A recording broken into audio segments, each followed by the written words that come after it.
Hello everyone, good evening to all of you. आशा करता हूँ आप सभी बहुत अच्छे होंगे और एक बार फिर से आप सभी का बहुत बहुत स्वागत है आज की इस क्लास में। इससे पहले हमने फ्लेमिंगो और विस्टास ये दो किताबें कवर की। इन दो किताबों से जो इंपॉर्टेंट क्वेश्चंस थे उसको कवर किया, लेकिन लिटरेचर सेक्शन का एक छोटा सा पार्ट रह जाता है, पोएट्री सेक्शन, जो कि आपके फ्लेमिंगो बुक में दिया गया है। और वहां पे आपको फ्लेमिंगो बुक से 10 नंबर का क्वेश्चन पूछता है। 10 नंबर कैसे पूछता है? तो 4 नंबर का आपको सेंट्रल आइडिया पूछेगा और 6 नंबर का आपको क्वेश्चन पूछता है। 2-2 नंबर का शॉर्ट क्वेश्चन होता है। 3 क्वेश्चन आपसे पूछे जाते हैं 2-2 नंबर के। टोटल 10 नंबर का ये आपका पोएट्री सेक्शन होता है। ये भी बहुत इंपॉर्टेंट होता है। और अगर ये एक छोटी सी जो क्लास है इसको आप कवर करते हैं, ये पूरी जो आज की मैराथन समझ लो आप एक तरह से पोएट्री सेक्शन की होगी, इसको आप अगर कर लेते हो पूरा का पूरा, तो मैं आपसे कह रहा हूं कि 10 नंबर आपके कहीं नहीं गए हैं पेपर में। जब भी आपके हाथ में पेपर होगा, प्रीवियस ईयर का कोई भी पेपर होगा, आप उसको उठा लेना, आपके 10 नंबर पक्के होंगे। वहां पे आपको 10 नंबर वहां पे दिखाई देगा इसी क्लास के क्वेश्चंस में से। सेंट्रल आइडिया मैं आपको बता दे रहा हूं आज ही कि कौन सा ऐसा सेंट्रल आइडिया है जिसको आपको पढ़ना है और कौन सा ऐसा सेंट्रल आइडिया है जिसको आपको नहीं पढ़ना है। आप वो सेंट्रल आइडिया छोड़ दीजिए, कोई मतलब किसी भी हाल में वो किसी भी सेट में आपको नहीं दिखेगा। ठीक, इससे पहले कि इस क्लास को स्टार्ट करूं, मैं आपको यह बताना चाहूंगा कि अगर आप कोई भी डिटेल एक्सप्लेनेशन चाहते हो तो ये मेरा यूट्यूब चैनल है द इंग्लिश क्यूब और ये टेलीग्राम चैनल है द इंग्लिश क्यूब। जिस चैनल पे हम इस समय हैं ये हमारा हिंदी का डेडिकेटेड चैनल है। हमारा इसी का इंग्लिश डेडिकेटेड जो चैनल है वो है द इंग्लिश क्यूब, जिसको आप ज्वाइन कर सकते हो, जहां पे प्रीवियस ईयर के बहुत सारे क्वेश्चंस पड़े हुए हैं और भी जो डिटेल एक्सप्लेनेशन है वो पड़ा हुआ है, या कुछ भी और आप एक्स्ट्रा देखना चाहते हो, ग्रामर कवर करना चाहते हो, सारी प्लेलिस्ट बनी हुई है। एक बुलेट बैच कराया था वो पड़ा हुआ है, तो वो सारी चीजें आपको द इंग्लिश क्यूब पे मिल जाएंगी। चलिए, अब टोटल 5 पोएम्स हैं आपकी पोएट्री सेक्शन में। जो पहली पोएम है वो है माई मदर एट 66। लास्ट क्लास में क्या हुआ था, पढ़ाते टाइम मैंने बोल दिया था my grand mother at 66। Actual में वो पोर्ट्रेट ऑफ अ लेडी एक चैप्टर था वो याद आ रहा था और वहां से ग्रैंड मदर याद आ गया और मैंने बोल दिया। तो एक बच्ची ने कमेंट किया था सर इसको माई मदर एट 66 है, तो हो गया था। एक्चुअल में यही है माई मदर एट 66। कमला दास हमारी इंडियन पोएटेस है, इंडियन राइटर है।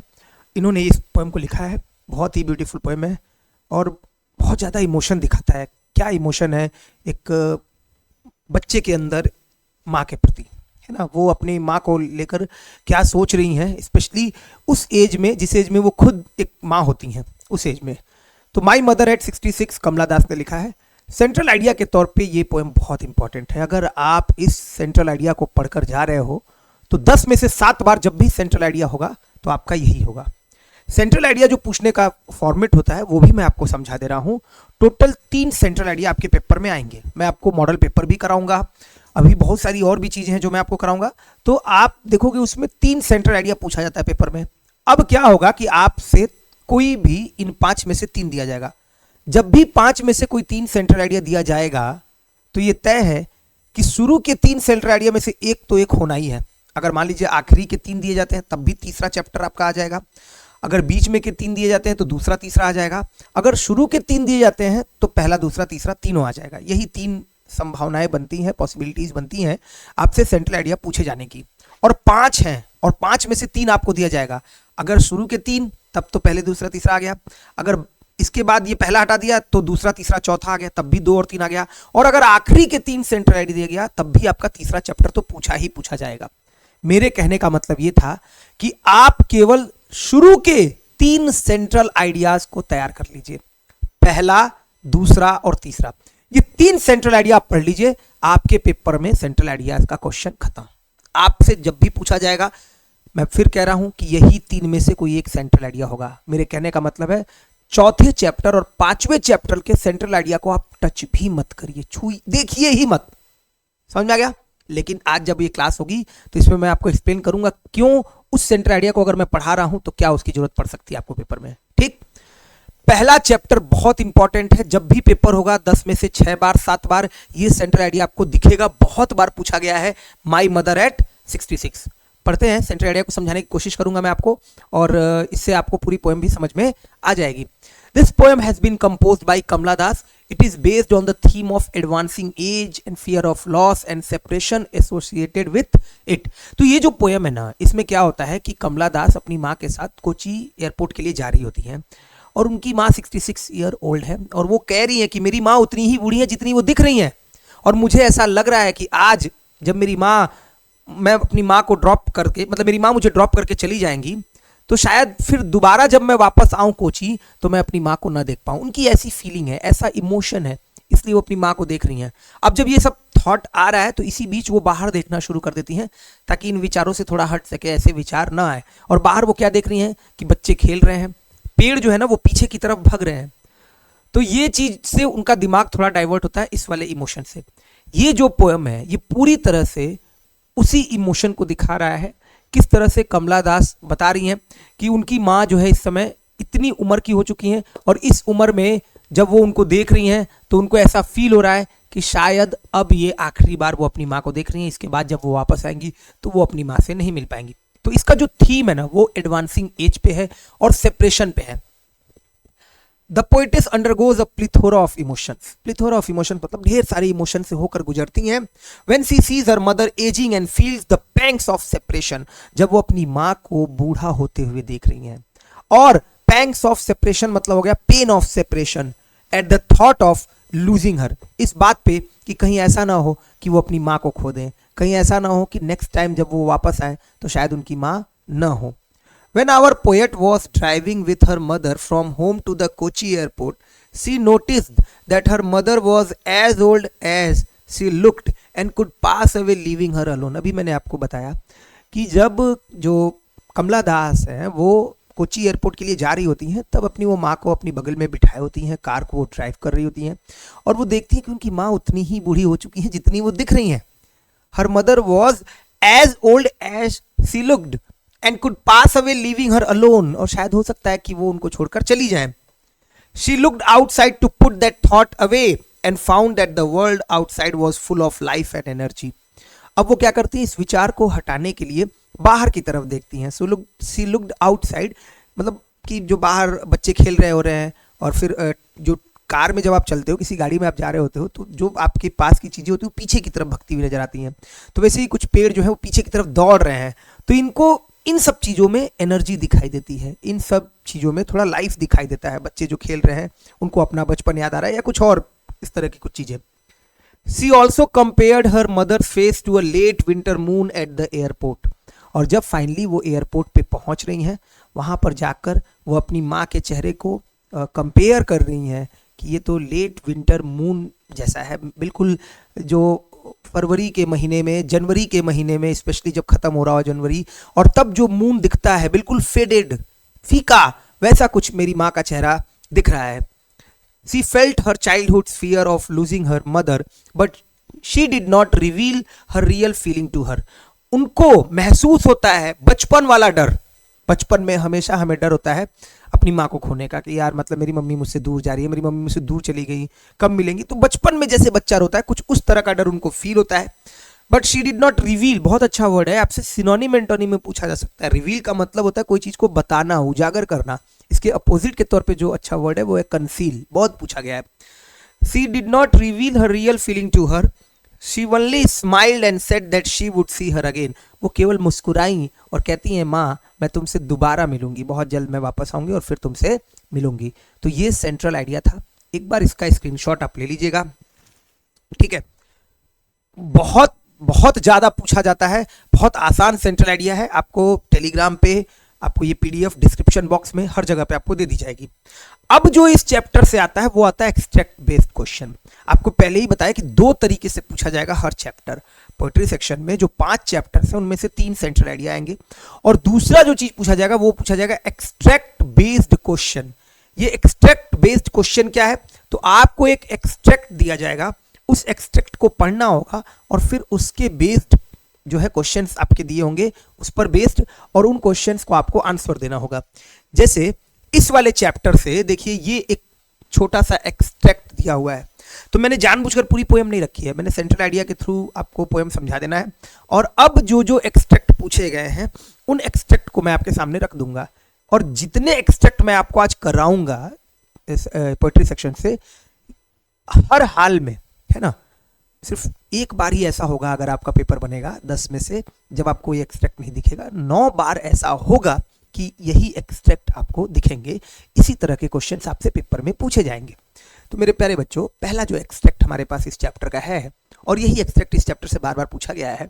I looked again at her, ये आखिरी स्टेंजा है। Wan pale as a late winter's moon and felt that old familiar ache my childhood fear, but all I said was see you soon Amma, and all I did was smile and smile. अच्छा देखिए, आपको जो sentence लिखा है ना, बहुत सरल शब्दों में लिखने की कोशिश की है मैंने, और आप देखिए इसको पढ़ते ही आपको अभी जो मैंने आपको सेंटेंस में बताया वो पूरी बात समझ में आ गई होगी। आई looked again at her, airport पे पहुंच गई हैं, तो वहां पे कह रही है कि मैं अपनी माँ को दोबारा देखती हूँ। वैन पेल, वन मतलब हो गया वीक, कमजोर टाइप का, पेल मतलब फीका। As a late winter's moon, उनका चेहरा ऐसा लग रहा था जैसे कमजोर फीका, वो लेट विंटर वाला जो मून होता है कुछ उस तरीके का। एंड फेल्ट दैट, और महसूस किया वो पुराना एक, एक मतलब पेन, स्टमक हो रहा है आपको है ना, हेडेक हो रहा है। तो ओल्ड फैमिलियर, पुराना परिचित दर्द, वही जो बचपन में होता था, माँ जब मेरे से दूर जाती थी या मैं माँ से दूर जाती थी, वही दर्द मुझे महसूस हुआ। माई चाइल्डहुड फियर, मेरे बचपन का डर। But all I said was, लेकिन जो कुछ भी मैंने कहा, सी यू सून, मैंने कहा मिलेंगे मम्मी, फिर दोबारा आएंगे, मैं मिलूंगी आपसे अम्मा, and all I did was smile and smile, और मैंने क्या किया, तो मैं केवल मुस्कुराई और मुस्कुराई। तो जो आपको सेंट्रल आइडिया कराया है ना, वो सफिशिएंट है आपको उस पोम को समझने के लिए। पूरा सार आपको मैंने उस 4-5 लाइन में देने की कोशिश की है, कोई भी पढ़ेगा तो वो समझ जाएगा। आइए इनके आंसर्स, क्वेश्चन देखते हैं। पहले ये देखिए कैसे पूछा गया question. How was the poetess mother compared. यकीन करिए, मतलब एक्सट्रैक्ट अगर कुछ अलग आ भी जाएगा, मान लीजिए इसके अलावा कोई एक्सट्रैक्ट आ भी जाता है ना, तो क्वेश्चंस इतने इजी होते ना, अगर आप सेंट्रल आइडिया पढ़ रखे हो, आपको उस पोएम के बारे में थोड़ी जानकारी है, थोड़ा बहुत समझ में आता है, बहुत आसानी से आप उसके आंसर लिख, क्योंकि एक्सट्रैक्ट में ही आंसर होगा। मोस्ट ऑफ द टाइम आपके आंसर जो होंगे वो एक्सट्रैक्ट में छिपे होंगे। How was the poet's mother compared. The poet compares her mother's face to a late winter's moon. तो उनके माँ के चेहरे को कैसे कंपेयर किया गया था, तो मैंने जवाब में लिख दिया है भाई कि पोएट ने अपनी माँ को चेहरे को लेट विंटर मून के साथ कंपेयर किया था। व्हाट डिड पोएटेस फील, जो पोएटेस हैं वो क्या फील करती हैं, तो उनको अपना वो एक ओल्ड फेमिलियर, एक पुराना डर, कौन सा, बचपन वाला डर, वही फील होता है। The poetess feel the same old familiar pain, और वो पेन क्या है, her childhood fear that her mother would go somewhere else and leave her alone, कि कहीं उसकी माँ कहीं और ना चली जाए और उसको अकेला छोड़ दे। इस कहने का मतलब ये नहीं है कि उनकी माँ बहुत दूर चली जाएंगी, इसके कहने का मतलब ये है कि बचपन में ऐसा होता है कि माँ जो है कहीं जा रही होती है, तो जब बच्चे को उसको अकेले छोड़ना होता है, तो बच्चा उस समय जो फील करता है डर, उसको लगता है कि माँ अब नहीं आएगी, अब पता नहीं कब मिलेगी, वो बचपन में जो डर होता है, कुछ वो वाला डर जो है वापस से उनको फील हो रहा है। What did the poetess do at the time of farewell. Farewell मतलब जब पोएटेस जा रही हैं, एयरपोर्ट पे चली गई हैं, लास्ट टाइम जब उनको वो देखना होता है, वो या फिर एयरपोर्ट में एंटर कर रही होती, तो उस समय वो क्या करती हैं, तो एट लास्ट मोमेंट वो क्या कर रही हैं, तो केवल स्माइल एंड स्माइल। उनके दिमाग में क्या है कि सी यू सून अम्मा, स्माइल एंड स्माइल। तो at the time of farewell the poetess only smile and said that she would see her again. वो मुस्कुराती हैं और कहती हैं कि एक बार बहुत जल्द मैं आपसे फिर से मिलूंगी। ये 2 फिगर ऑफ स्पीच मैंने अपनी तरफ से डाल दिए हैं इसमें, जो कभी पूछा गया या पूछा जाएगा तो ध्यान रखिएगा। एक सिमली और एक पर्सोनिफिकेशन।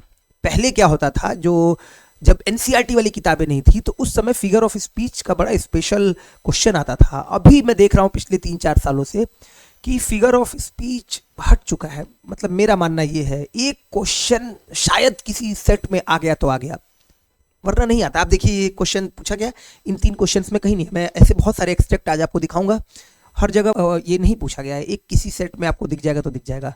तो ये सिर्फ नाम मात्र है, फिर भी कुछ 2-4 मैंने रखे हैं इसमें समझाने के लिए कि आपको एक आइडिया लग जाए कि कैसा आता है। देखिए सिमली और मेटाफर, ये 2 ऐसे फिगर ऑफ स्पीच हैं जो बहुत पूछे जाते हैं। तीसरा पर्सोनिफिकेशन लिख रखा है, और 2-3 अलिट्रेशन है, बहुत पूछता है, तो आपको दिखा दूंगा अभी। तो सिमली का मतलब हो गया कि जब आपकी तुलना एज और लाइक लगाकर की जाएगी। मैंने क्या कहा, सिमली का मतलब जब आप कोई चीज को कंपेयर करोगे एज और लाइक के साथ, ध्यान रहे 2 शब्द ये जुड़े होंगे, एज या लाइक लगाकर, तो वहां सिमली होगा। Her face ashen like that of a corpse, तो लाइक लगाया। Pale as a late winter's moon, तो एज लगाया। तो उनके चेहरे को कंपेयर किया इस वर्ड पेल से, और वो कितना पेल है, तो लेट विंटर मून की तरफ। उनके चेहरे को बताया कि अशेन है, ऐश की तरह है, राख की तरह है, जैसे कि कॉप्स, शव वाला। तो ये सिमिली हो गया। पर्सोनिफिकेशन का मतलब पर्सोनिफाई कर देना, मानवीकरण कर देना। हिंदी में आप एक अलंकार पढ़ते हो, मानवीकरण अलंकार। ट्रीज स्प्रिंटिंग, अभी बीच में आया था ना, मैं बता रहा था सैटरडे में कि वो बाहर देखती है बच्चे खेल रहे हैं और पेड़ पीछे की तरफ भाग रहे हैं, तो पेड़ कभी भाग नहीं सकते हैं, बट वहां पे उसको पर्सोनिफाई कर दिया गया है। ट्रीज स्प्रिंटिंग, स्प्रिंट का मतलब होता है दौड़ लगाना, तो यहां पे ये हो जाएगा पर्सोनिफिकेशन। ये पहला चैप्टर था माई मदर एट 66, एकदम धैर्य के साथ 5 चैप्टर इसी क्लास में आज खत्म कराऊंगा। आप बस बने रहिएगा, पूरी क्लास को देखते रहिए। अगर अच्छा लगे वीडियो तो शेयर करिए, और जितने भी क्वेश्चन मैं करा रहा हूं बस इसको आप सेव करके रख लीजिएगा। नेक्स्ट जो हमारा चैप्टर है ना, वो भी बहुत अच्छा चैप्टर है। दूसरा चैप्टर है कीपिंग क्वाइट।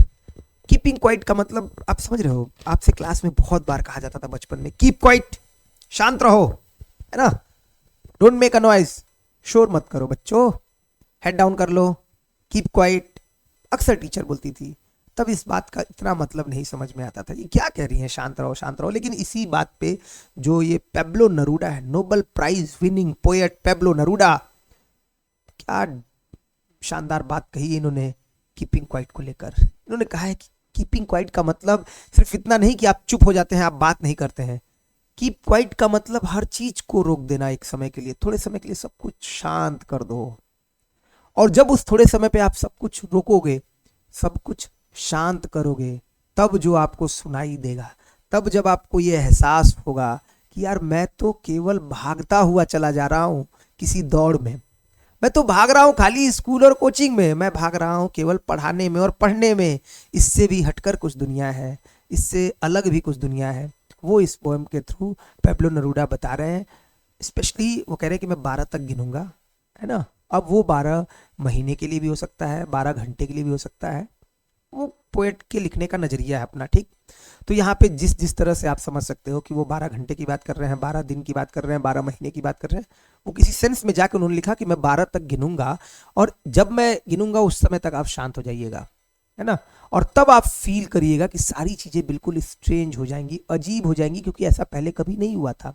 तब आप देखोगे कि आप कितना नुकसान पहुंचा रहे हो प्रकृति को, तब आपको एहसास होगा कि आप कितना नुकसान पहुंचा रहे हो खुद को, और जब सब कुछ शांत होगा तब आपको यह एहसास होगा कि आप केवल दौड़ रहे हो, केवल भाग रहे हो, ठीक है। पढ़ते हैं सबसे पहले सेंट्रल आइडिया, समझने की कोशिश करेंगे। और देखिए, जब भी आप सेंट्रल आइडिया लिखिएगा ना, तो पहली लाइन तो ध्यान रखिएगा कि यह कविता जो है इनके द्वारा लिखी गई है। जैसे आप गद्यांश, और पहले आता था हिंदी में, अभी तो शायद संदर्भ, प्रसंग और व्याख्या नहीं आता है, पहले इंग्लिश में भी आता था, रिफरेंस, कॉन्टेक्स्ट और एक्सप्लेनेशन। अभी खत्म कर दिया इसने यूपी बोर्ड में, पहले आता था, आज से 5 साल पहले, 7 साल पहले ये रिफरेंस, कॉन्टेक्स्ट और एक्सप्लेनेशन आता था, तब उसमें तो लिखना ही पड़ता था, this chapter has been taken, this poem has been written, ऐसे करके। तो this poem has been composed by a Nobel prize winning poet Pablo Neruda. पहली line clear. In this poem the poet appeals, present indefinite tense है, वो appeal करते हैं, किससे करते हैं, टू द रीडर्स। क्या कहते हैं, to take some time out of their busy life for a little introspection, कि यार थोड़ा सा इंट्रोस्पेक्शन कर लीजिए, थोड़ा सा आत्मलोकन कर लीजिए। इंट्रोस्पेक्शन का मतलब हो गया आत्मलोकन, थोड़ा सा समय निकालिए अपने जीवन से और आत्मलोकन करिए। He asks all the human beings to stop all their worldly activity for a while. वो कह रहे हैं कि आपकी जितनी भी एक्टिविटी है, जो कुछ भी है आपके पास, please stop it for a while, उसको रोकिए थोड़े समय के लिए। It will bring all together and a feeling of understanding with development. ऐसा होगा तो एक तो डेवलपमेंट की अंडरस्टैंडिंग आएगी हमारे अंदर, एक अलग ही समझ होगी उसको, और हमें बेहतर भी फील होगा। ही अर्जेस, अर्ज मतलब रिक्वेस्ट करना, everybody to count to 12 and then be quiet. कह रहे 12 तक गिनिए और चुप हो जाइए। He wants people to stop talking and stop all movements. वो चाहते हैं कि लोग सभी अपनी एक्टिविटी को रोक दें। These moments of silence would be strange. ये जो पल होंगे शांति के, वो बिल्कुल अलग होंगे, बहुत डिफरेंट होंगे, ये वैसे नहीं होंगे। क्यों? Because in our life we are so engrossed in fulfilling our ambitions that we have no time for our introspection. क्योंकि अपने जीवन में in our life we are so engrossed in fulfilling our ambitions, हम अपने ambitions को पूरा करने में इतना ज़्यादा इनग्रॉस्ड हैं, इन्वॉल्व हैं कि हमारे पास समय ही नहीं है इंट्रोस्पेक्शन के लिए। वी हैव नो टाइम, हमारे पास बिल्कुल समय नहीं है कि हम इंट्रोस्पेक्शन करें, हम आत्मलोकन करें। तो ये सेंट्रल आइडिया हो गया। दूसरे नंबर का इंपॉर्टेंट सेंट्रल आइडिया है, जो भी बच्चा इस क्लास को देख रहा है आज ही ये 3 सेंट्रल आइडिया कर ले, बस यही 3 सेंट्रल आइडिया आपके पेपर में पूछे जाएंगे। एक्सट्रैक्ट बेस्ड क्वेश्चन जो आपसे पेपर में पूछे जाते हैं, एक बार फिर read the following extracts and answer the questions that follow. जिन क्वेश्चंस को कहा गया है उनको बताइए। अब देखिए ये एक छोटा सा एक्सट्रैक्ट बीच में का है कि fisherman in the cold sea would not harm whales and the man gathering salt would look at his hurt hands। अब ये बीच का एक 3 लाइन का एक्सट्रैक्ट दे दिया और क्वेश्चन आपको इसी एक्सट्रैक्ट बेस्ड ही पूछेगा। हाँ, एक बार आपको चैप्टर का एक्सप्लेनेशन तो आना चाहिए। ये देखिए ऐसा भी नहीं है कि जो लास्ट मोमेंट की क्लासेस होती हैं तो इसका मतलब आपकी जो बेस वाली चीज़ें हैं वो ख़त्म कर दो, उसको कुछ छुओ ही मत।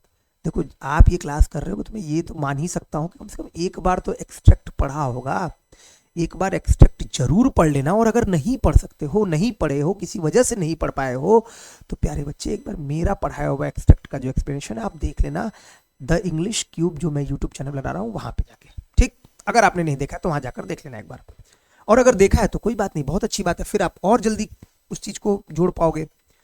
अब इसी पे बेस्ड ये 2 बार पूछा गया, 2023 में ही सेम क्वेश्चन रिपीट हुआ, 2024 में ही सेम एक्सट्रैक्ट और सेम क्वेश्चंस। मैंने आपसे कहा ना कि एक्सट्रैक्ट के आधार पर पहला चैप्टर उतना इंपॉर्टेंट नहीं था, एक बार ही पूछा गया आज तक 3-4 सालों में, ये एक्सट्रैक्ट 2 बार पूछा गया है। अभी आप देखना इसके बाद वाला चैप्टर का एक्सट्रैक्ट। क्वेश्चन है what would the fisherman not do, fisherman क्या नहीं करेंगे? तो sir fisherman in the cold sea would not harm whales, वो मछलियों को नहीं नुकसान पहुंचाएंगे। The fisherman would not harm whales in the sea, बहुत आसान होता है, 2 नंबर का मिलता है, एकदम 2 नंबर फिक्स्ड है इस पे। What would the man gathering salt do, जो लोग सॉल्ट इकट्ठा कर रहे हैं वो क्या करेंगे? तो अभी मैंने आपको बताया ना कि जब भी आप शांत होगे, थोड़े समय के लिए रुकोगे, तो आप इंट्रोस्पेक्शन चालू कर दोगे। उदाहरण के तौर पे कोरोना से पहले का जीवन और कोरोना के बाद का जीवन बहुत बदल गया है। कोरोना के पहले हमने बहुत सारी चीज़ों को कभी महत्व नहीं दिया था, हमने रिश्तों को महत्व नहीं दिया था, हम काम में बहुत इन्वॉल्व हो गए थे। बट उसके बाद एक बात समझ में आई कि नहीं, हमें जीवन में और भी चीज़ों को वैल्यू देना है। आप देखिए हेल्थ के लिए लोग बहुत बहुत ज़्यादा कॉन्शियस हो गए, बहुत ज़्यादा उन सब चीज़ों के प्रति अवेयर हो गए। तो जब भी वो लोग जो फिशरमैन थे, जब वो वेल्स को हार्म नहीं पहुंचाएंगे, उस समय पे वो नमक इकट्ठा कर रहे होते हैं, और किस तरह से नमक इकट्ठा करने के चक्कर में उनके हाथ पैर खिंच जाते हैं। They would look at their hurt hands, वो अपने नुकसान किए हुए हाथों को देखेंगे। वही क्वेश्चन पूछा, what would the man gathering salt do. What movement is the poet talking of, किस मूवमेंट के बारे में पोएट बात कर रहे हैं? तो poet is talking about the movement of keeping quiet, शांत रहने का जो पल है उसके बारे में पोएट हमारे यहाँ पे Pablo Neruda, Nobel prize winning poet, और वो रिक्वेस्ट कर रहे हैं everybody to keep quiet and do introspection, कि सब लोग शांत हो जाए और आत्मलोकन करें। जब भी ऐसा वो करेंगे, the movement would be strange, बहुत अजीब होगा, but it will bring us together, लेकिन ये हमको पास लेकर आएगा, एक सेंस ऑफ अंडरस्टैंडिंग देगा डेवलपमेंट के साथ। ठीक, चलिए एक और एक्सट्रैक्ट जो इस चैप्टर से पूछा गया है, ये आखिरी वाला एकदम एक्सट्रैक्ट, मतलब आखिरी वाला लाइन है। Perhaps the earth can teach us, as when everything seems dead and later proves to be alive। देखिए जो लेटर वर्ड है ना, ये होमोफोन्स में आया हुआ है, LATER, लेटर मतलब लेट की कंपैरेटिव डिग्री है, बाद में। और एक तो आपने पढ़ा होगा 10th में पहला chapter, a letter to God, LETTER, letter मतलब पत्र हो गया। एक और होता है, ग्रामर में आप पढ़ते हो फॉर्मर और लेटर, फॉर्मर मतलब 2 में से पहला और लेटर मतलब 2 में से बाद वाला, तो उसकी स्पेलिंग LATTER होती है। तो ध्यान रखना LATER लेटर, वो LETTER होता है और वो LATTER होता है, है ना, ध्यान रखना। तो letter proves to be alive, now I will count up to 12 and you keep quiet and I will go. तो ये आखिरी एक्सट्रैक्ट है। पहले मैं इसको समझाने की कोशिश करता हूं कि शायद ये धरती हमें सिखा सकती है कि जब सब कुछ खत्म होता हुआ प्रतीत होता है, सीम्स एवरीथिंग डेड, सब कुछ लगता है कि अब कुछ नहीं बचा है, तो वहीं से कोई एक छोटा सा पौधा आपको दिखाई देगा, फिर से बढ़ता हुआ, फलता हुआ, निकलता हुआ, ग्रो करता हुआ। आप कोई तूफान आया, सब कुछ खत्म हो गया, पूरा सब कुछ तबाही के साथ जा चुका है, पर वहीं से कोई एक छोटा सा पौधा आपको निकलता हुआ दिखाई देगा, and letter proves to be alive, बाद में वो जिंदा निकलता हुआ दिखाई देता है। Now I will count up to 12। इसलिए हमको इस अर्थ से ही लेसन लेना चाहिए। कहने का मतलब है कि जिस तरह से ये धरती हमें सिखा रही है कि सब कुछ शांत होने के बाद भी वहां डेवलपमेंट है, वहां ग्रो करने के चांस है, वहां बढ़ने के चांस है, तो आप भी कुछ देर के लिए शांत हो जाइए, तो शायद कुछ और बेहतर कर पाएंगे। You keep quiet and I will गो, तुम शांत हो जाओ और मैं चला जाऊंगा। सर 2023 में पूछा गया 3 questions. What lesson does the earth teach us, कौन सा वो लेसन है जो अर्थ हमें सिखाता है। What remains alive when everything seems to be dead, क्या चीजें बची रहती हैं जब सब कुछ खत्म हो जाती हैं। And what does the poet ask us to do, और ये पोएट हमसे क्या कहता है करने के लिए। अच्छा, कई बार एक क्वेश्चन ये भी पूछा जाता है कि ये जो पोएम है वो किस चैप्टर का है, मतलब इसके राइटर कौन है, इसके चैप्टर का नाम क्या है, मतलब जो एक्सट्रैक्ट लिया गया है ये किस पोएम से है और इसके राइटर कौन है, पोएट कौन है। तो आप ये बार बार जो मैं बोल रहा हूँ ना कि keeping quiet Pablo Neruda, my mother at 66 Kamala Das, a thing of beauty John Keats, और road side stand Robert Frost, और लास्ट वाला है आंट जेनिफर स्टाइगर, एड्रिन रिच। तो ये आपको ध्यान रखना है, 1 नंबर में पूछा जा सकता है। तो what lesson does the earth teach, the earth teaches us that new life comes from the dead remains, नया जीवन कहाँ से आता है, तो जो सब कुछ खत्म हो गया वहां से भी कभी कभी जीवन निकल कर आ जाता है, और वो हमको सिखाता है ग्रो करने के लिए।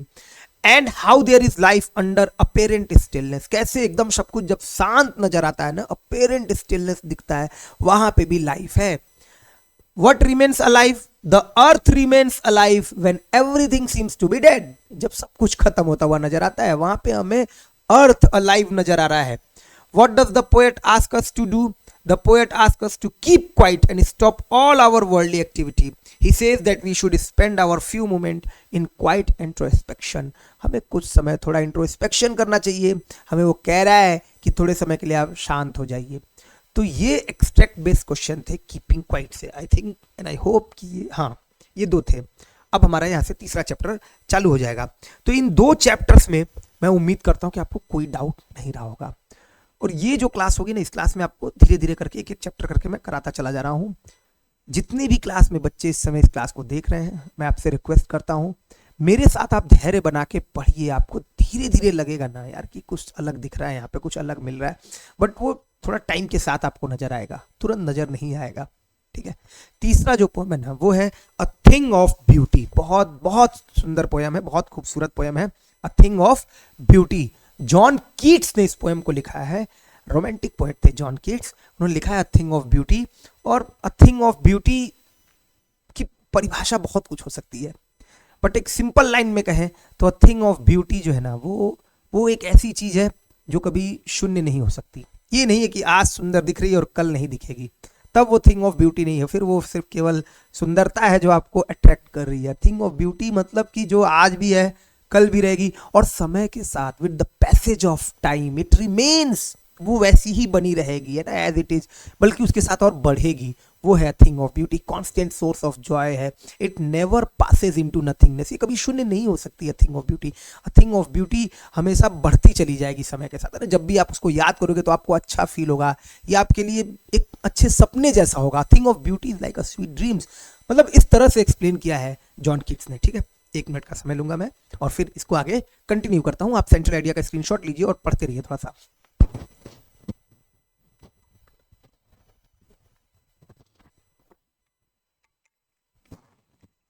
चलिए क्लास को शेयर भी करते रहिए थोड़ा सा। तो this poem has been composed by a British romantic poet John Keats. John Keats ने इस पोएम को कंपोज किया है, और मैं फिर बोल दूं यही 3 सेंट्रल आइडिया आपसे पूछे जाएंगे। ये 3 सेंट्रल आइडिया आप आज ही तैयार कर लीजिएगा, ठीक है। आगे किसी क्लास में आपको सेंट्रल आइडिया लिख लिख के तैयार करा दूंगा, मतलब एक क्लास लोगे और उसमें सेंट्रल आइडिया तैयार करा दूंगा। तो यही 3 सेंट्रल आइडिया से पूछे जाएंगे। This poem has been composed by a British romantic poet John Keats. He says that a thing of beauty is a source of constant joy. Thing of beauty क्या है, तो वो कांस्टेंट सोर्स है, एक स्रोत है जॉय का, खुशी का। Beauty can be found everywhere, it's loveliness keeps on increasing and it never passes into nothingness. इसकी जो लवलीनेस है, इट कीप्स ऑन इंक्रीजिंग, ये बढ़ती रहती है, it never passes into nothingness, है ना, ये एक कांस्टेंट सोर्स ऑफ जॉय है, it can be found everywhere, ये कहीं, अच्छा ये कुछ भी हो सकता है, इट डजंट मीन कि ब्यूटी मतलब जो आपको दिख रहा है वही सुंदर है, ब्यूटी कहानी भी हो सकती है ना, कोई अच्छी कहानी आपने सुनी, जैसे महाराणा प्रताप की आप कहानी सुनते हो, भगत सिंह की कहानी सुनते हो, सुभाष चंद्र बोस की कहानी सुनते हो, ये भी ब्यूटी है, ये एक ब्यूटी ऐसी है जो कभी नहीं खत्म होने वाली है। Even when we are engulfed by sorrows and sufferings, a thing of beauty removes away the pall of unhappiness. और जब भी हम दुख से घिरे होते हैं और हमें कोई चीज ऐसी मिल जाती है, थिंग ऑफ ब्यूटी कोई मिल जाती है, तो वो उन सारी चीजों को खत्म कर, उस आवरण को, पॉल ऑफ अनहैप्पीनेस, जो दुख है और जो उसका आवरण है, उसको पूरी तरह से रिमूव कर देती है। It is something that has the ability, ये वो है जिसके अंदर एबिलिटी है टू ट्रांसफॉर्म लाइव्स, जीवन को बदलने का। A thing of beauty can change your life. It can be any object, nature, tales or even noble deeds of our ancestors. और ऐसा नहीं है कि अ थिंग ऑफ ब्यूटी, मैंने अभी कहा ना कि केवल देखने वाली चीज़ नहीं है कि आपको देखने में कोई चीज़ सुंदर लग रही है, आप उसको कह रहे हो यार यही अ थिंग ऑफ ब्यूटी है। It can be any object, ये कोई चीज़ भी हो सकती है, कुछ भी, मतलब जिसको वो मोमेंट भी हो सकता है। मैं जब इस चैप्टर को पढ़ाया था तो मैंने बताया था कि बचपन में हम लोग छत पर बैठकर खाना खाते थे, है ना, चांदनी रात में, और तारे टिमटिमाते थे। सर वो मेरे लिए थिंग ऑफ ब्यूटी है, आज मुझे वो नहीं मिल रहा है, मैं चाहूँ भी तो, और उसकी जो यादें हैं, जो मेमोरी है, वो कभी नहीं खत्म हो। It's loveliness increases day by day, जो इसकी लवलीनेस है वो इंक्रीज करती है डे बाय डे, हर दिन जैसे जैसे समय बीत रहा है। मुझे याद आता है वो समय जब बचपन में मैं छत पे बैठकर, खुले छत पे, पूरे परिवार के लोग खा रहे होते, बगल के भी लोग अपनी छत पे खा रहे होते, वो दिखता था, आप सोच नहीं सकते, आप इमेजिन नहीं कर सकते हो। तो वो thing of beauty can be any object, nature, tales, कहानियां। ये भी आपसे होमोफोन्स में पूछा जाता है। एक TAIL टेल होता है ना, टेल मतलब पूंछ है, तो जैसे टाइगर है, कैट है, ये लोग, इन लोग के पास टेल होता है। और एक टेल हो गया कहानी, और इवन नोबल डीड्स, और यहां तक कि कोई बहुत बड़े बड़े कारनामे ऑफ आवर एंसेस्टर्स, हमारे पूर्वजों के। In the end of the poem he says that beauty is an endless fountain of immortal drink. John Keats आखिर में कह रहे हैं ना यार कि ये जो ब्यूटी है वो एंडलेस फाउंटेन है, एक ना खत्म होने वाला झरना, एंडलेस फाउंटेन। ऐसा कोई झरना होगा क्या? लेकिन कह रहे नहीं, ये एंडलेस फाउंटेन है, किसका? इमोर्टल ड्रिंक का, है ना। मोर्टल मतलब नश्वर, इमोर्टल न मरने वाला, जैसे मैन इज मोर्टल, हम लोग मोर्टल है, तो न मरने वाला कोई ड्रिंक, अमृत, उसका ये एंडलेस फाउंटेन है। And coming from heaven as the greatest gift by God to man, और ये स्वर्ग से आ रहा है ना, गॉड के द्वारा गिफ्ट के तौर पे इंसानों को। कह रहे हैं कि ये जो थिंग ऑफ ब्यूटी है, ये एक एंडलेस फाउंटेन है अमृत का, न खत्म होने वाला झरना। किस चीज का? अमृत का। कोई भी ऐसी चीज है वो अगर ब्यूटीफुल है, अगर वो थिंग ऑफ ब्यूटी है, वो कभी समाप्त नहीं होगी, कभी खत्म नहीं होगी। तो प्लीज एक स्क्रीनशॉट ले लीजिएगा इसका, इसके सेंट्रल आइडिया का। और अब यहाँ से एक्सट्रैक्ट बेस्ड क्वेश्चन आपको पूरी समझ में आ गई होगी, इस जितना आपको समझाया। बाकी एक दो एक्सट्रैक्ट जो पूछे गए उससे, अब देखिए एक्सट्रैक्ट के आधार पर ये कितना इंपॉर्टेंट है, आप देख सकते हो। 1 बार, 2 बार, 3 बार, 4 बार, 5 बार, 6 बार, 6 से 7 बार ये पूछा गया है एक्सट्रैक्ट के आधार पर। बहुत इंपॉर्टेंट है। A thing of beauty is a joy for ever, its loveliness increases, it will never pass into nothingness but will keep a bower quiet for us and a sleep full of sweet dreams and health and quiet breathing. अब देखो ये जो है ना, ये पहला वाला ही है एक्सट्रैक्ट है कि जो थिंग ऑफ ब्यूटी है वो एक हमेशा खुशी देने वाला है, इसकी लवलीनेस हमेशा बढ़ती रहती है, ये कभी शून्य नहीं होती है, बल्कि हमारे लिए एक छायादार जगह की तरह है, एक सपने की तरह है, एक नींद की तरह है जिसमें सुंदर सपने आते हैं, अच्छा स्वास्थ्य है और एक अच्छी सांस मिल रही है। यही है अ थिंग ऑफ ब्यूटी। ये शुरुआत है, वहीं से ये पोएम शुरू हो रही है। जॉन कीट्स ने यहीं से इसको लिखना शुरू किया है। अब इसी पे बेस्ड आपसे देखिए 7 क्वेश्चन पूछे गए हैं, 3 3 6 2 8 क्वेश्चन आपसे पूछे गए हैं। और इसमें आ गया एक question, name the poem and poet of the above lines. तो कई बार ये पूछता है। अब ऐसा नहीं कि एक ही बार 8 क्वेश्चन है, कभी पूछा गया तो ये 3 आए, कभी पूछा गया ये 3 आए, कभी पूछा गया ये 3, ऐसे अलग अलग 3 3 क्वेश्चन किए गए। इनको मिला के मैंने एक ही जगह कर दिया कि 8 क्वेश्चन आज तक इस एक्सट्रैक्ट से पूछा गया है, और ये एक्सट्रैक्ट अब तक 7 से 8 बार पूछा जा चुका है। बहुत इंपॉर्टेंट एक्सट्रैक्ट है, और लेकिन क्वेश्चन बहुत इजी आता है इससे। What does the poet feel about a thing of beauty? Poet क्या फील कर रहा है थिंग ऑफ ब्यूटी के बारे में? तो सर पोएट फील कर रहा है कि that it never passes into nothingness. What does the poet mean when he says it will never pass into nothingness? It means it's loveliness keeps on increasing, जो इसकी लवलीनेस है वो लगातार बढ़ती रहती है। यही तो है कि कभी शून्य नहीं होता है, इसका मतलब इसकी लवलीनेस हमेशा बढ़ती रहती है, वो रिमेन रहती है, बनी रहती है। Point out the figure of speech, a thing of beauty is a joy for ever.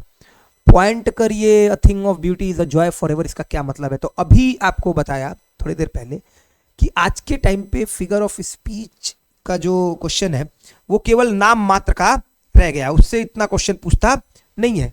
तो देखिए, एक क्वेश्चन अब तक जितने एक्सट्रैक्ट कराए मैंने आया हुआ है, और शायद पूरा खत्म होगा ना, उसमें भी एक और क्वेश्चन और मिल पाएगा आपको। तो इस जो फिगर ऑफ स्पीच है, और इसमें भी 3-4 फिगर ऑफ स्पीच है जो बहुत प्रोमिनेंट है, आपको एकदम पता होना चाहिए। सिंबली, मेटाफर, अभी एक और आया था कौन सा इससे पहले, जो अभी पर्सोनिफिकेशन, ऑक्सीमोरन, हाइपरबोली, ये 4-5 है, आपको पता होना चाहिए, इन्हीं से ही पूछता है maximum.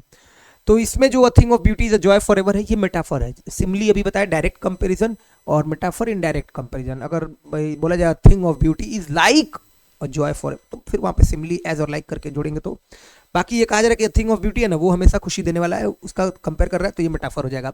How does the loveliness of beauty increases, कैसे इसकी लवलीनेस हमेशा इंक्रीज करती है? क्योंकि because it is a thing of beauty, तभी तो ये थिंग ऑफ ब्यूटी है। What does the poem mean by but will keep a bower quiet for us, इसका क्या मतलब है कि ये हमारे लिए एक छायादार जगह बना के रखेगा? Because it is a thing of beauty, it is full of sweet dreams, that's why it will keep a bower quiet for us. What do you understand by bower? तो बावर का मतलब होता है एक शेल्टर, और वो भी peaceful shelter, बहुत सुंदर छायादार जगह है ना, शेल्टर हो गया। Name the poem and poet, तो पोएम आपको पता है थिंग ऑफ ब्यूटी, पोएट कौन है? John Keats. Point out some rhyming words in the extract, ऐसे भी क्वेश्चन पूछते हैं कि राइमिंग वर्ड्स निकालिए। ये नया क्वेश्चन यूपी बोर्ड में जुड़ा, इससे पहले ये नहीं आता था, पिछले 2-3 सालों से ऐसा क्वेश्चन पूछ रहा है कि राइमिंग वर्ड। तो जैसे एवर नेवर, तो फॉर एवर नेवर, ये राइमिंग वर्ड हो गया। कीप स्लीप, ये राइमिंग वर्ड हो गया, है ना। और कोई राइमिंग वर्ड नहीं मिलेगा इसमें, यही आपको 4 राइमिंग वर्ड्स हैं, 2 राइमिंग वर्ड्स एक्चुअल में, ये आपको मिलेंगे। आइए, अब उन सब के आंसर्स मैंने लिख दिए हैं। पहला क्वेश्चन था कि what does the poet feel about a thing of beauty, तो इसका हो जाएगा the poet feels that a thing of beauty is a joy for ever, it is a source of constant Joy, it's loveliness keeps on increasing. मतलब ये extract और जो अभी इसके पहले सेंटेंस बोला, इसको खाली 2 बार पढ़ लो, सुन लो, मेरी क्लास में सुन लो, इतने से ही आपको ये पूरी चीजें कवर हो जाएंगी। दूसरा क्वेश्चन था कि what does the poet mean when he says it will never pass into nothingness, तो it means it never fades, ये कभी खत्म नहीं होता है। A thing of beauty always leaves an indelible imprint on our heart and soul, indelible imprint, न मिटने वाला, अमिट छाप छोड़कर चला जाता है अ थिंग ऑफ ब्यूटी। तीसरा था कि a thing of beauty is a joy for ever, point out the figure of speech, तो आपको बताया metaphor, simile direct, metaphor indirect. चौथा क्वेश्चन है आपके पास, how does the loveliness of beauty increases, loveliness कैसे इंक्रीज करती है? क्योंकि it is a source of joy for ever, with the passage of time when we bring beautiful things in our mind, its loveliness keeps on increasing each time. अभी आपको बताया कि उसकी loveliness हमेशा बढ़ती रहती है इसी वजह से। पांचवा क्वेश्चन है, what does the poet mean by but will keep a bower quiet for us, हम एक बावर बनाएंगे, बावर मतलब बताया आपको शेल्टर, तो बावर, सॉरी ये वाला, it means a thing of beauty provides a pleasant shelter, एक प्लीजेंट शेल्टर देता है, like a shade under a tree, जैसे कि एक पेड़ के अंदर कोई छाया हो। It gives us a good sleep that is full of sweet dreams and peaceful breathing. और इसके बाद वाला क्वेश्चन था कि बावर का मतलब क्या है, तो बावर का मतलब बताया शेल्टर, कोई भी छायादार जगह है, प्लीजेंट शेल्टर है, like a shade under a tree. एक क्वेश्चन है कि आपका पोएम कौन सा है, पोएट कौन से हैं, तो थिंग ऑफ ब्यूटी और जॉन कीट्स। और एक आखिरी क्वेश्चन था कि इसमें राइमिंग वर्ड्स बताइए, तो कीप और स्लीप हो जाएगा, और फॉरएवर और नेवर हो जाएगा। आई होप कि आपको ये चैप्टर भी बहुत अच्छे से क्लियर हो गया होगा, अ thing of beauty bye John Keats. एक और है, वो पूछा गया है 2 बार, ये भी पूछा गया है 2 से 3 बार, that for themselves a cooling covert make against the hot season the mid forest brake, rich with a sprinkling of fair musk rose blooms, and such too is the grandeur of the dooms we have imagined for the mighty dead, all lovely tales that we have heard or read, an endless fountain of immortal drink pouring onto us from the heavens brink। अब देखिए rhyming word पूछ दे तो drink, brink, dead, red, blooms, dooms, make, break, आपके rhyming word बन जाते। एक question नहीं आया, पूछ देता कि इस पोएम और पोएट का नाम बताइए, तो अगेन वही है thing of beauty, John Keats. जो क्वेश्चन पूछे गए हैं 2 बार पूछा गया, तो एक बार ये 3 पूछे गए होंगे, एक बार ये 3 कोई पूछे गए होंगे। सेंट्रल आइडिया जब पढ़ा रहा था तो मैंने आपसे कहा कि लास्ट में ये पोएम का आखिरी स्टेंजा है एक तरह का, तो उसमें लिखा भी है सेंट्रल आइडिया में बाकायदा मैंने अपने तरीके से कि लास्ट में जो जॉन कीट्स है वो कह रहे हैं कि a thing of beauty is like an endless fountain that is coming from the heaven as the greatest gift by God to man. तो देखिए वही है, an endless fountain of immortal drink pouring on to us, pour मतलब गिरना, उड़ेलना, हम पे आ रहा है फ्रॉम द हेवेंस ब्रिंग। और ऊपर की जो लाइन है उसको थोड़ा सा एक्सप्लेन करने की कोशिश कर रहा हूँ कि that for themselves a cooling covert में, कूलिंग मतलब ठंडा, कोवर्ट मतलब एक छिपा हुआ जगह, तो वो अपने लिए खुद के लिए ये छिपी हुई जगह बना लेती हैं अगेंस्ट द हॉट सीजन। जो भी थिंग ऑफ ब्यूटी जैसे नदियां हैं, झरने हैं, उनको एक्सप्लेन कर रहा होता है और वहीं से शुरू हो रहा है लाइन। तो बता रहे हैं पोएट जो कि नदियां हैं, झरने, वो भी अ थिंग ऑफ ब्यूटी है।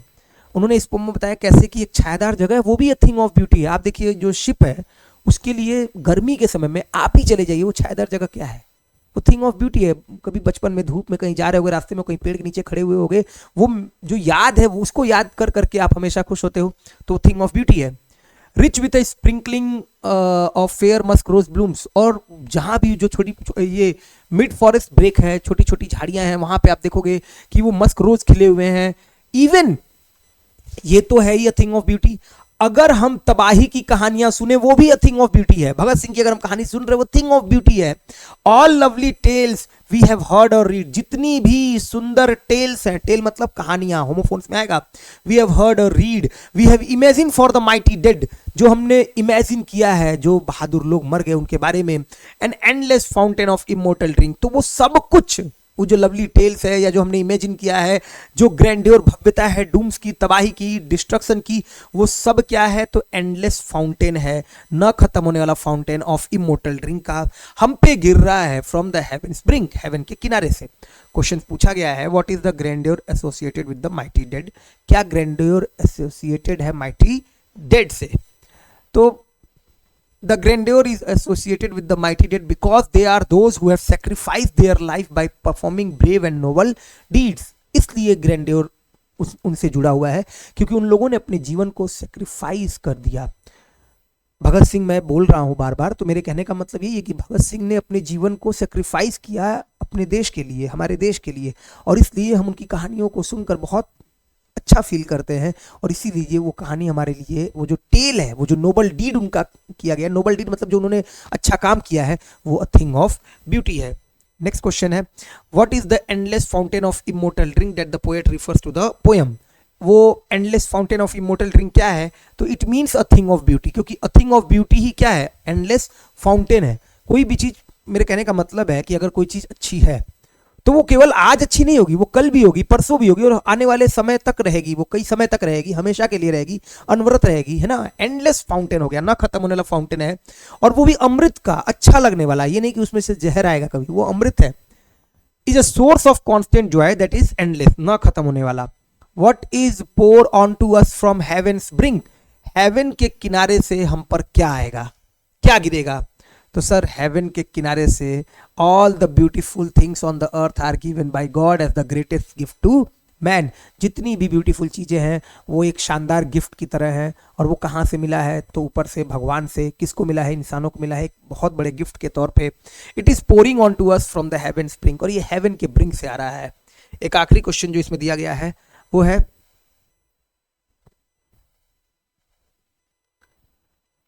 What is the grandeur of the dooms. Grandeur of the dooms मतलब तबाही की भव्यता का क्या मतलब है। अगर अभी इसमें कहा गया है ये जो line, and such too is the grandeur of the dooms, कि जो डिस्ट्रक्शन की कहानी है उसकी भी अलग मतलब ब्यूटी है, वो भी सुंदर है। क्यों, तो जो भी हम अपने लोगों के बारे में सुनते हैं जिन्होंने अपने लाइफ को सेक्रीफाइस कर दिया, वो कहानी, क्योंकि वो टेल्स, लवली टेल्स जो है ना, वो हमें बहुत अच्छी लगती है, हमें मोटिवेट करती हैं, हमें उनको सुनकर अच्छा फील होता है। इसीलिए वो भी क्या है, वो भी भव्य है, ग्रैंड्योर है, और इसीलिए वो थिंग ऑफ ब्यूटी है। The grandeur of dooms refers to the magnificence of the brave people who sacrifice their life on doomsday, जिन्होंने उस तबाही वाले दिन, जब बात आई सर कटाने की, तो अपना सर कटा लिया। वो जो मैग्निफिसेंस, जो उन्होंने ग्रैंड्योर दिखाया, जो मैग्निफिसेंस दिखाया, जो भव्यता दिखाई, वो भी हमारे लिए क्या बन जाती है, अ थिंग ऑफ ब्यूटी। ऐसे ही फिगर ऑफ स्पीच डाल दिया है, अगर कभी पूछे तो दिखा दिया है कि देखो इस लाइन में ऐसी ऐसी फिगर ऑफ स्पीच पूछे गए हैं। जैसे स्वीट ड्रीम्स के लिए पूछा गया है, endless fountain of immortal drink है, अगर पूछा जाए तो पूछा जा सकता है। तो इनडायरेक्ट कंपैरिजन है तो मेटाफर हो गया। अलिट्रेशन होता है अनुप्रास अलंकार, अगर वर्ड की आवृत्ति हो रही है ना, तो कूलिंग कोवर्ट CCR है ना, इस वजह से नोबल नेचर्स, तो ये अलिट्रेशन हो गया। हाइपरबली हो गया जब किसी चीज को बढ़ा चढ़ा कर बोला जाए, मैंने बोला एंडलेस फाउंटेन, न खत्म होना वाला फाउंटेन, तो हाइपरबली हो गया। ये हमारा तीसरा पोम था। इन तीन के सेंट्रल आइडिया बहुत इंपॉर्टेंट, बहुत क्या, यही तीन पढ़ने ही है आपको। सर आप चौथे और पांचवें सेंट्रल आइडिया को नहीं तैयार कीजिएगा, हाँ पढ़ लीजिएगा, मैं अभी आपको पढ़ाऊंगा। क्यों पढ़ाऊंगा? क्योंकि जो एक्सट्रैक्ट बेस्ड क्वेश्चन आएंगे तो वहां आपको सेंट्रल आइडिया की वजह से थोड़ा दिमाग में आइडिया रहेगा कि ये पोम में क्या बात हो रही होगी, है ना। मैंने अभी कहा था कि आपको बताऊंगा क्यों मैंने चौथे और पांचवें के सेंट्रल आइडिया को रख रखा है यहाँ पे। नहीं तो अगर मुझे कहना हो कि केवल सेंट्रल आइडिया पढ़ाना है बच्चे को, और बच्चे को आप वो सेंट्रल आइडिया बताइए जो आप उसके पेपर में आएगा, तो मैं कहूँगा कि भाई आप केवल 3 सेंट्रल आइडिया पढ़िए, इसके अलावा आपको कोई भी सेंट्रल आइडिया पढ़ने की जरूरत नहीं है। और वो 3 सेंट्रल आइडिया पहला, दूसरा और तीसरा है, क्योंकि पेपर में आपसे 3 सेंट्रल आइडिया पूछे जाएंगे, उन 3 में से कोई एक लिखना होगा। और मैंने प्रोबेबिलिटी, आपने चैप्टर पढ़ा होगा कभी, तो प्रायिकता लगा लीजिए, तीनों चैप्टर के कॉम्बिनेशन बना लीजिए, परमुटेशन कॉम्बिनेशन जिस तरीके से बनाना हो सब कर लीजिए। आप कभी भी देंगे तो शुरू के 3 में से एक चैप्टर आएगा ही आएगा, इसलिए आप शुरू के 3 बस तैयार कर लीजिए, उन 3 में से सेंट्रल आइडिया आपको एक मिल जाएगा। सबसे ज्यादा जो चांसेस हैं वो पहले और तीसरे के होते हैं, मैं आपको बता रहा हूँ। तो अ thing of beauty of my mother at 66, दूसरा कीपिंग क्वाइट था। अब चौथा जो है ना, road side stand by Robert Frost, इनकी एक बहुत सुंदर पोएम अपने क्लास 9 में पढ़ी थी, और आपको ध्यान होगा पहली ही है वो, the road not taken. 19th century के बहुत शानदार अमेरिकन पोएट है रॉबर्ट फ्रॉस्ट। बहुत सारी इनकी पोएम है। एक इनकी लाइन थी, miles to go before I sleep, है ना, वो जवाहरलाल नेहरू अपने टेबल पे रखते थे, तो बहुत अच्छी पोम है। बट सेंट्रल आइडिया के तौर पे मैं कहूँगा कि आप इसके सेंट्रल आइडिया को मत तैयार करिएगा, पेपर में नंबर की बात है, 4 नंबर आपको लाने हैं, शुरू के 3 तैयार कर लीजिएगा। अब मैं इस सेंट्रल आइडिया को इसलिए पढ़ूंगा कि इसकी वजह से आपको इस पोम का आइडिया लग जाएगा। और रोड साइड स्टैंड नाम से ही क्लियर है, सड़क के किनारे कोई दुकान खुली है तो उसी को बोलेंगे रोड साइड स्टैंड। इस पोम के थ्रू रॉबर्ट फ्रॉस्ट बात कर रहे हैं कि कैसे जो सड़क के किनारे दुकानें खुली होती हैं, कई बार हम चमचमाती गाड़ियों में बैठकर जब जाते हैं तो हम उस ओर ध्यान ही नहीं देते कि बगल में कोई दुकान खुली है। हम रुकते हैं जो शीशे लगे हुए दुकान होते हैं, जहाँ एसी चमचमा रहा होता है, एसी चल रहा होता है और स्क्रीन चमक रहा होता है, तो हम उसमें घुसते हैं। लेकिन रोड के किनारे बेचारा वो जो आदमी दुकान खोलकर बैठा हुआ है, वो तो केवल गिन रहा है कि गाड़ियां तेजी से आ रही हैं और जा रही हैं, और कभी कभी गाड़ियां अगर रुकती भी हैं तो बता रहे हैं रॉबर्ट फ्रॉस्ट, तो वो डायरेक्शन पूछते हैं, या फिर बगल में गाड़ी को घुमाने के लिए उस जगह का सीन खराब कर देते हैं, या फिर गुस्सा आ जाएंगे कि वहाँ जो बोर्ड लगा है नॉर्थ और साउथ वाला वो गलत लगा है, तो उसको डांट के बताएंगे कि नॉर्थ और साउथ का बोर्ड नहीं सही लगा है, या रुक के तो खाली दाम पूछ लेंगे। उनके कहने का मतलब ये है कि हम, अच्छा वो जो लोग हैं रोड साइड के किनारे दुकान खुले हुए, उनको क्या चाहिए, वो तो बस कैश को फील करना चाहते हैं, कैश के फ्लो को फील करना चाहते हैं, उनको तो बस एक रोटी का टुकड़ा है उसके लिए वो काम कर रहे हैं। तो सेंट्रल आइडिया पढ़ के आपको थोड़ा सा पोएम का आइडिया लग जाएगा। एक्सट्रैक्ट भी इससे बहुत कम पूछा है, मतलब नाम मात्र का पूछा ही नहीं, आप ऐसा समझ लो। अब तक एक्सट्रैक्ट इससे नहीं पूछा है, एक बार शायद लास्ट ईयर पूछा था बस, बाकी कभी पूछा नहीं है। This poem has been composed by a great American poet of 20th century, Robert Frost. In this poem, he talks about the inequality, जो असमानता है, inequality है ना, huge division of wealth between the rich and the poor. अमीर और गरीबों के बीच जो धन की असमान वितरण है ना, उसके बारे में बात कर रहे हैं। He describes, present indefinite tense में लिखा जा रहा है सब कुछ. He describes the miserable condition of the people living in the countryside.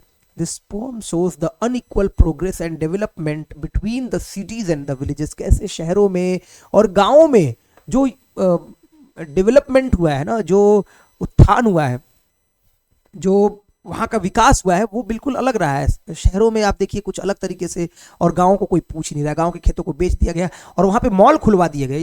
इस पोम में बताने की कोशिश की उन्होंने। This people have a road side stand in the hope of some cash. उनको कुछ कैश चाहिए, बेचारे कैश फील करना चाहते हैं ना, कैश देखना चाहते हैं, इसकी वजह से उन्होंने रोड साइड स्टैंड लगा रखा है।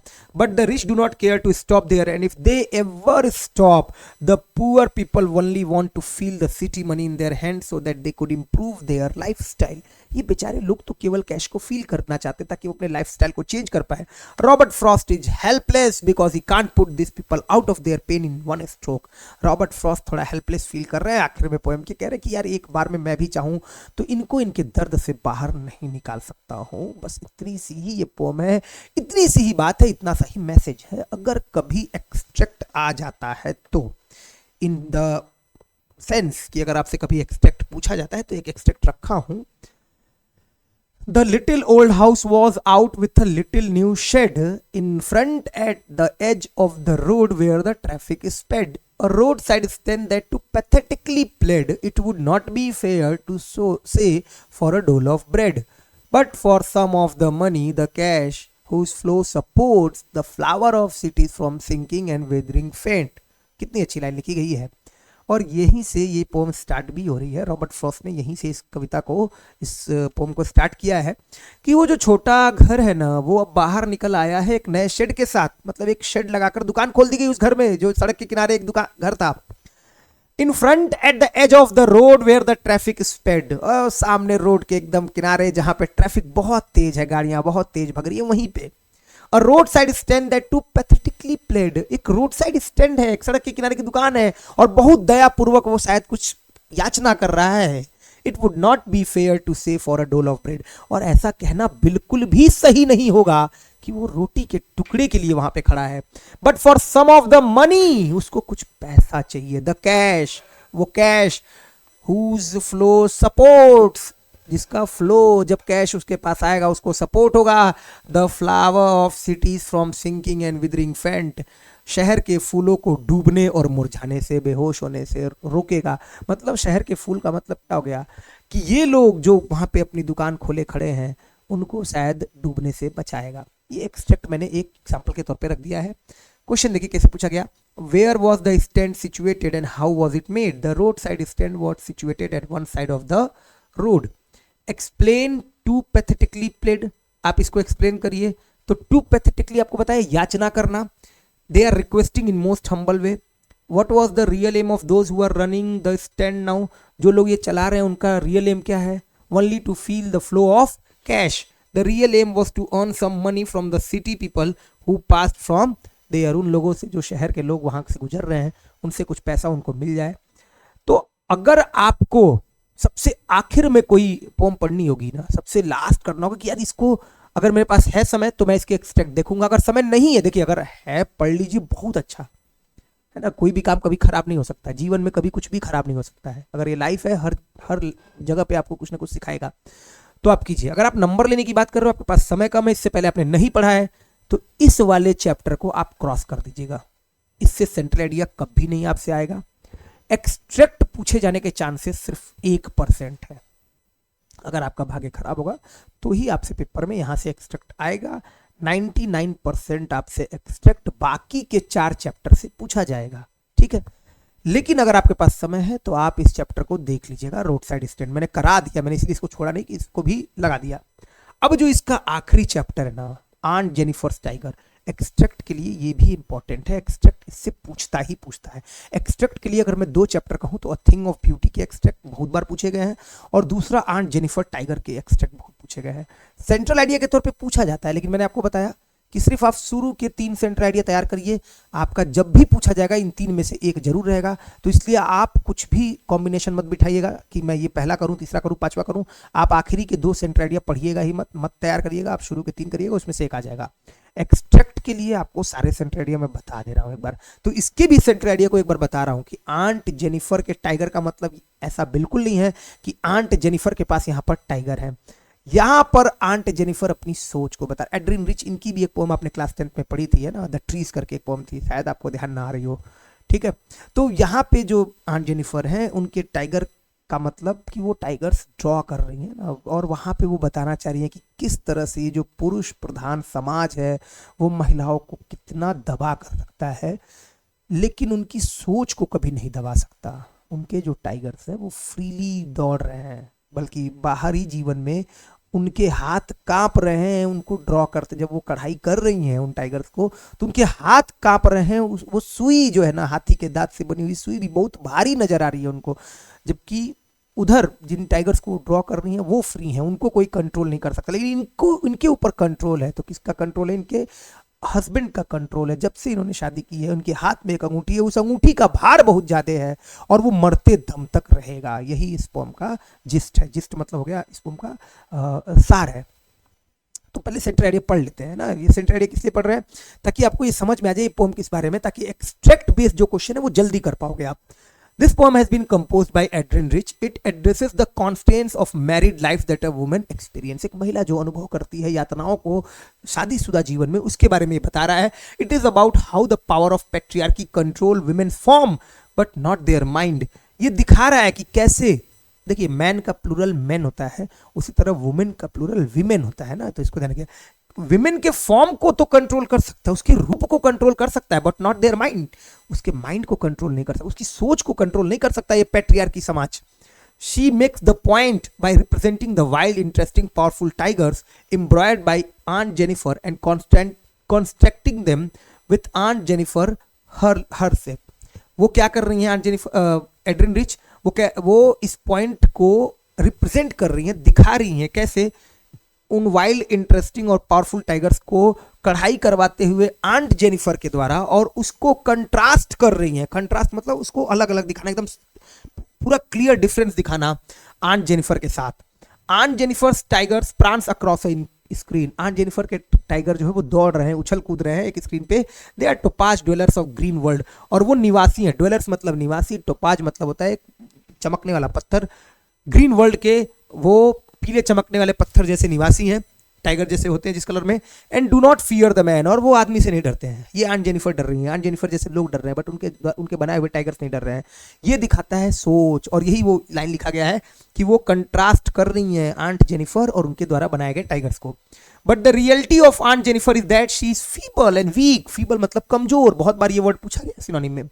She can hardly pull the ivory needle because of the massive weight of uncle's wedding band. और वो बड़ी मुश्किल से उस नीडल को उठा पा रही हैं, आइवरी नीडल, हाथी के दांत के बने हुए नीडल को। क्यों? Because of the massive weight of uncle's wedding band. Uncle के वेडिंग बैंड का जो अंगूठी उनकी उंगली में पड़ा हुआ है उसका बहुत भार है। It signifies the huge amount of dominance. ये उस प्रभुत्व को दिखाता है, डोमिनेंस को दिखाता है, created by her husband over her, and this dominance will remain with her even after her death. और मरते दम तक, मैंने कहा आपसे, मरते दम तक वो प्रभाव, वो प्रभुत्व वो बना रहता है। अब जो एक्सट्रैक्ट बेस्ड क्वेश्चन है जो इसमें पूछे गए हैं, इसको जब आप देखोगे, ठीक है, देखिए 1 2 3 बार ये पूछा गया है। और इसमें क्या है ना कि ये बहुत बड़ा पोम नहीं है, ये आई थिंक 12 लाइन का है टोटल, 4 लाइन यहां दिखा हुआ, और यहीं से ये पोम स्टार्ट हुई है कि Aunt Jennifer's tigers prance across a screen. Aunt Jennifer के टाइगर दौड़ रहे हैं एक स्क्रीन पे, मतलब वो कढ़ाई कर रही हैं टाइगर्स को, तो वो स्क्रीन पे दौड़ते हुए दिखाया गया है। Bright topaz denizens of a world of green, again ये राइमिंग वर्ड हो गया, स्क्रीन ग्रीन, ठीक है। और वो कौन है, तो वो चमकते हुए पीले पत्थर निवासी, डेनिजेंस मतलब निवासी, टोपाज मतलब पीले पत्थर जैसे, ब्राइट मतलब चमकते हुए, of a world of green मतलब उस जंगलों के वो क्या है, चमकते हुए राजा है। दे do not fear the main beneath the tree, और वो नहीं डरते हैं उन आदमियों से जो पेड़ के नीचे हैं। भले आंट जेनिफर डर रही हैं अपने हस्बैंड से, ये नहीं डरते हैं। दे पेस, वो चलते हैं इन स्लीक स्मूथ शिवैलरिक सर्टेनिटी, एक निश्चितता के साथ, और उसमें भी बहुत पोलाइट और काइंड बिहेवियर है उनके अंदर। शिवैलरिक का मतलब होता है। क्वेश्चन जो पूछे गए हैं ये तीनों बार अलग अलग पूछे गए, तो मैंने उन सबको एक साथ करके रख दिया गया, किसी सेट में ये 3, किसी सेट में ये 3, अलग अलग ऐसे पूछे गए। टोटल ये 6 क्वेश्चंस हैं। Title of the poem, who is the composer, तो इसीलिए आपको शुरू में जब पहला करा रहा था तभी बताया था कि my mother at 66 Kamala Das, keeping quiet Pablo Neruda, a thing of beauty John Keats. ये बोल रहा हूँ तो इससे भी सुन के आपको तैयार हो जाना चाहिए। और the road side stand Robert Frost, और last aunt Jennifer tigers Adrienne Rich. तो ये क्वेश्चन आपसे पूछा जाएगा।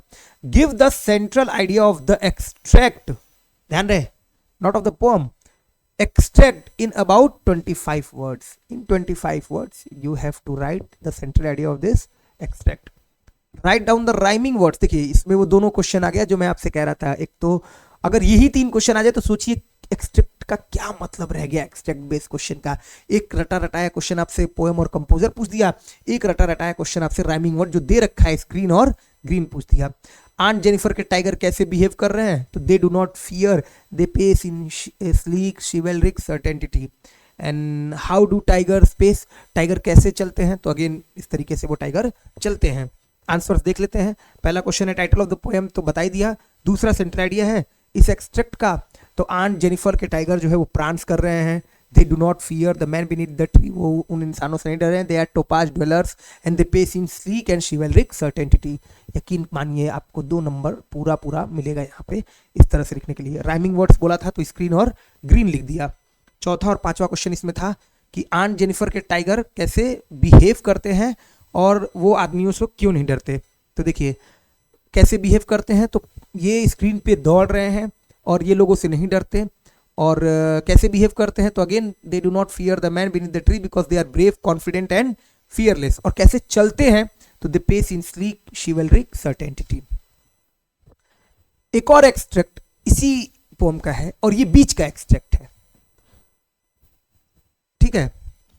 और एक और एक्सट्रैक्ट ये आखिरी वाला एक्सट्रैक्ट है। तो आप सोचिए आंट जेनिफर टाइगर का कितना, मतलब ये तीनों एक्सट्रैक्ट इसी पोम में ही, मतलब इस पोम का तीनों एक्सट्रैक्ट यहां पे दे रखा है। अगला एक्सट्रैक्ट है यहाँ पे, they do not fear the man beneath the tree, they pace in sleek chivalric certainty, aunt Jennifer fingers fluttering through her wool. Aunt Jennifer के जो फिंगर है वो ना फ्लटर कर रहे हैं, कांप रहे हैं जब वो कढ़ाई कर रही हैं। वो किससे कांप रहे हैं, क्यों कांप रहे हैं? Massive weight of the uncle's wedding band, क्योंकि वो जो अंकल ने वो एक अंगूठी पहना दी उसका भार अभी भी है। Find even the ivory needle hard to pull, यहाँ तक कि वो जो आइवरी नीडल है, सुई के हाथी के दांत से बनी हुई जो सुई है ना, वो भी बड़ी मुश्किल से उनसे खिंच पा रहा है। वाई?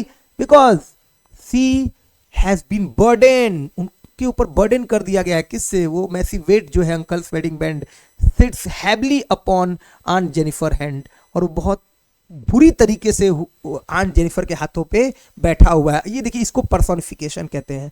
सिट्स हैवली अपॉन, क्या कभी अंगूठी जाकर बैठेगा? नहीं, तो इसी को पर्सोनिफाई कर रहे हैं, यानी कि पर्सोनिफिकेशन कहते हैं, मानवीकरण कहते हैं। एक बार आया हुआ है क्वेश्चन, ऐसे पूछा गया, the massive weight of uncle wedding band explain the line. क्या है ये massive weight? Uncle's wedding band, वही रिंग की बात हो रही है।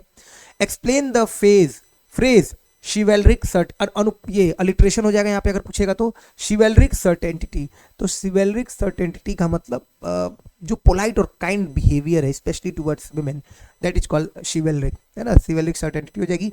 What image presents before the eye when the poet describes the movement of Jennifer's fingers as fluttering through her wool. आपके आंखों के सामने क्या इमेज बन रही है when poet describes fluttering aunt Jennifer's fingers fluttering through her wool, कि aunt Jennifer की जो उंगलियां हैं ना वो कांप रही हैं जब वो कढ़ाई कर रही हैं। इट शोज हर वीकनेस, है ना, ये उनकी वीकनेस को दिखा रहा है। तो the massive weight is the burden of her married life. अभी आपको बताया मैसिव वेट का मतलब क्या हो गया, वो जो मैरिड लाइफ की जो बोझ है, जो जिम्मेदारियां हैं, जो रिस्पॉन्सिबिलिटी है, उसको दिखा रहा है। She has experience with uncle, it is her husband domination over her and she is not getting enough freedom to express herself. दूसरा था सिवेलरिक सर्टेनिटी का मतलब क्या है, तो chivalric means polite and kind behaviour especially by men towards women. Chivalric का मतलब यही होता है, एग्जैक्ट मीनिंग यही होता है। Here it means the tigers are fearless and confident which is against Aunt Jennifer's character. Fluttering through her wools means her fingers are trembling and she even finds the ivory needle hard to pull only because of the mental separation, क्योंकि इनके ऊपर जो मानसिक यातनाएं की गई हैं, प्रताड़नाएं की गई हैं, इसकी वजह से। एक आखिरी एक्सट्रैक्ट जो पूछा गया है, When aunt is dead, और यहीं से पोएम ही समाप्त हो जा रही है, ये सारी लाइनें दे रखी हैं।